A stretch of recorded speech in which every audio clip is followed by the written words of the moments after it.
رمضان المبارک کا آخری عشرہ ہے، اور اس آخری عشرے کے اندر ایک رات ہے جسے لیلۃ القدر لیلۃ القدر اس کی نسبت قرآن مجید فرقان حمید کے ساتھ بھی ہے۔ لیلۃ القدر میں اللہ جل جلالہ عما نوالہ نے پورے قرآن مجید فرقان حمید کو اتارا۔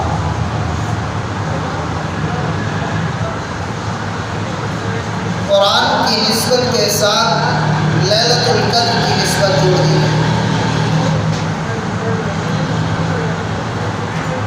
قرآن مجید فرقان حمید ایک لا ریب کتاب ہے، مسلمانوں کے لیے ہدایت ہے، راہ راست ہے، اور ایسی کتاب ہے جس کے اندر نہ تو کوئی شک ہے، نہ کوئی ٹیڑھا پن، نہ کوئی کجی ہے۔ قرآن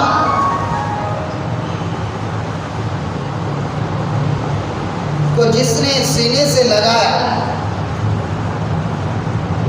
اللہ جل جلالہ نے ان کو دنیا کے اندر بھی مقام عطا فرمایا۔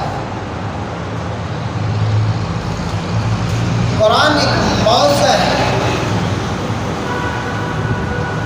جو آپ صلی اللہ علیہ وسلم کو تمام موضوعات سے بڑھ کر جو بڑا موضوع دیا گیا وہ قرآن مجید فرقان حمید۔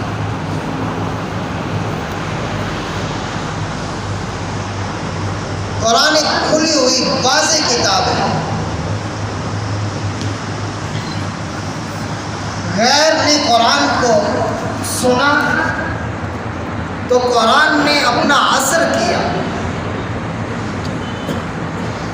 اور ان کے لیے ہدایت بنا۔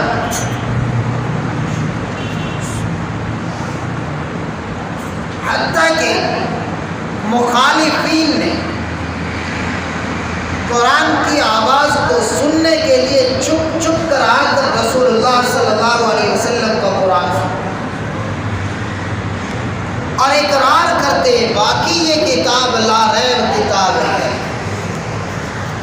اور اس جیسی کوئی کتاب نہیں ہے۔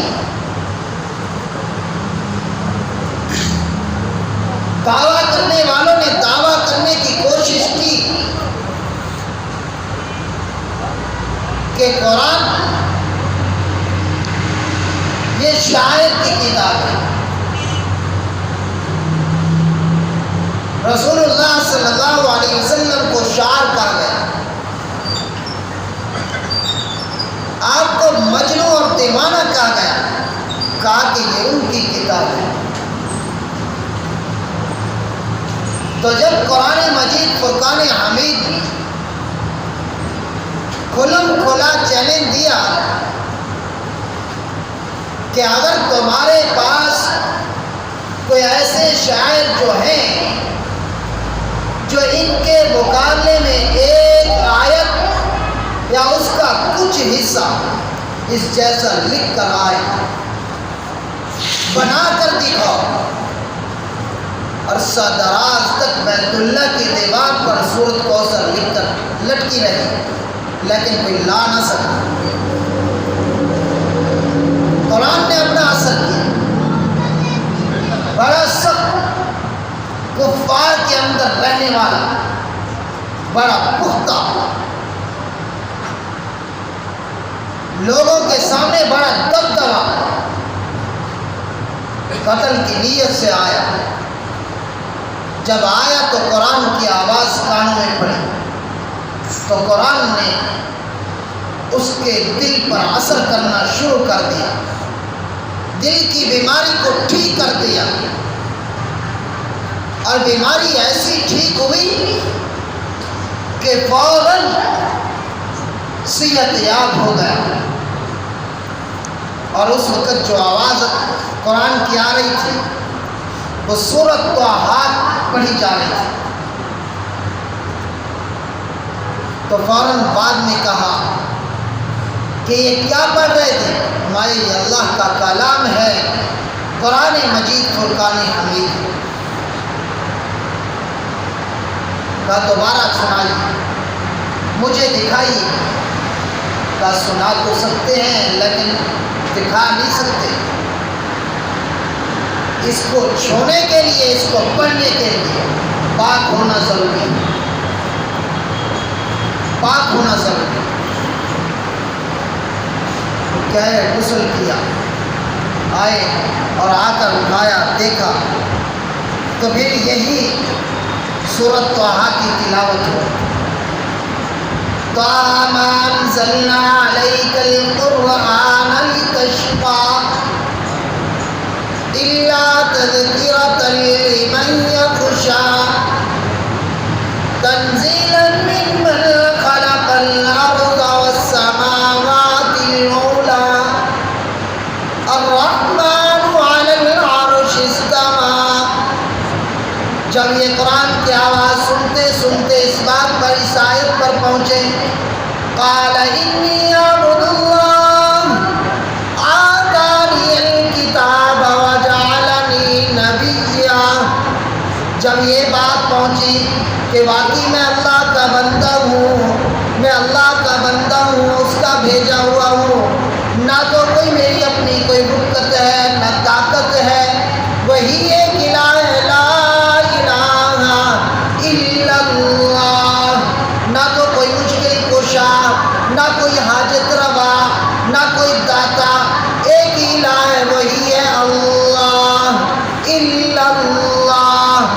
جب یہ آواز پہنچی تو دل کی بیماری ٹھیک ہو گئی، فوراً کہا کہ مجھے رسول اللہ صلی اللہ علیہ وسلم کی خدمت میں لے کر چلو۔ ہاتھ کے اندر تلوار ہے، بغیر تلوار نکلی ہوئی رسول اللہ صلی اللہ علیہ وسلم کی خدمت میں جا رہے۔ جب صحابہ نے دیکھا، دور سے دیکھنے والے نے کہا یا رسول اللہ عمر آ رہا ہے، عمر آ رہا ہے، ہاتھ کے اندر تلوار ہے، یہ آئے گا لڑے گا۔ صحابہ لڑنے کے لیے تیار، ادھر سے اٹھے ادھر سے اٹھے۔ رسول اللہ صلی اللہ علیہ وسلم نے فرمایا کہ بیٹھ جاؤ، قرآن نے اس پر اثر کر دیا ہے، یہ عمر لڑنے کے لیے نہیں آ رہا بلکہ یہ اسلام کو قبول کرنے کے لیے آ رہا ہے۔ یہ ہے قرآن نے اثر کیا، قرآن ہے جو سنتا گیا دل کی تبدیل ہوتی۔ وہ تو صحابہ کا دور، قرآن پڑھنے والے خود رسول اللہ صلی اللہ علیہ وسلم، کیا تاثیر ہو، ایک ایک لفظ اثر کرتا۔ رات کو چھپ کر کفار آتے گھسٹتے ہوئے، تو جب ایک دوسرے کو پکڑ لیتے تو پھر کہتے کہ تو کیا کرے، میں تو قرآن سنتا، تو بھی میں قرآن سنتا، اب چھپ کر نکل۔ دل اقرار کرتا تھا کہ یہ باقی حق اور سچ ہے، لیکن زبان پر نہیں ٹکا، زبان پر نہیں ٹکا۔ ابو طالب نے یہی کہا، بھتیجا مجھے یقین ہے کہ آپ بھی حق ہو، آپ کا قرآن بھی حق ہے، آپ کا اللہ بھی حق ہے، اگر میں آخری وقت میں کلمہ پڑھ لوں لوگ کیا کہیں؟ کلمہ نہیں پڑھا، جب کلمہ نہیں پڑھا تو کیا وہ مسلمانوں کے ساتھ ان کا برتاؤ کیا؟ نہیں، حالانکہ شیر خدا حضرت علی المرتضیٰ کے بارے میں قرآن ہے، قرآن بڑے عجیب تختی کھول کرواتا ہے۔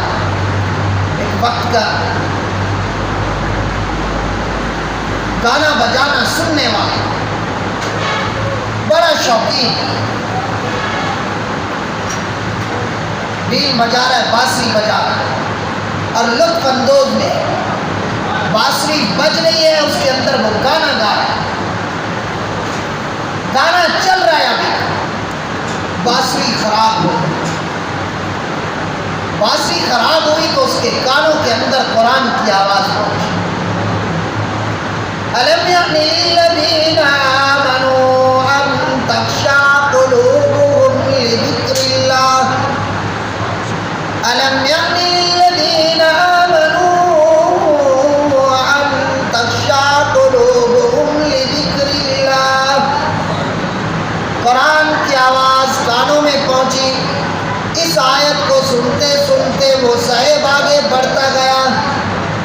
آواز کہاں سے آ رہی ہے؟ باغ کے دوسرے کنارے پر گیا تو ایک فقیر آدمی، ایک سیدھے سادے لباس والا آدمی اسی آیات کو بار بار دہرا رہا ہے اور پڑھ رہا ہے، لم یأن للذین آمنوا ان تخشع قلوبهم لذکر اللہ۔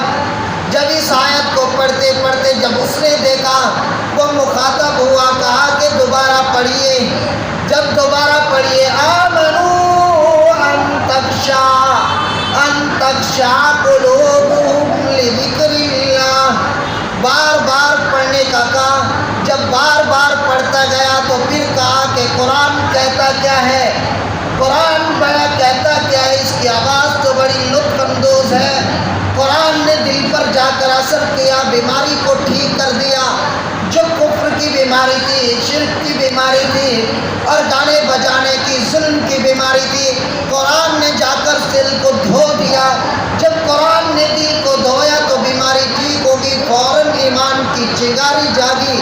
کہا کہ اب کیا کروں؟ میں توبہ کرتا ہوں کہ اس کا معنی اور مفہوم مطلب سمجھا دیجئے۔ تو صاحب نے سمجھایا کہ قرآن کہہ رہا ہے، قرآن کہتے ہیں کہ ان تخشع قلوبهم لذکر اللہ، کیا ابھی تک وہ وقت نہیں آیا کہ اللہ کی یاد سے تمہارے دل ڈر جائیں؟ کہا کہ ہاں۔ کہا ابھی توبہ کر۔ توبہ کی تو اللہ رب العزت نے وہ مقام عطا فرمایا۔ سفیان ثوری رحمۃ اللہ علیہ بہت بڑے فقیہ عالم بن گئے، فقیہ عالم۔ قرآن واضح ہے۔ جب سے ہم نے قرآن کو چھوڑا اس وقت سے امت گمراہی کی طرف دوڑ رہی ہے۔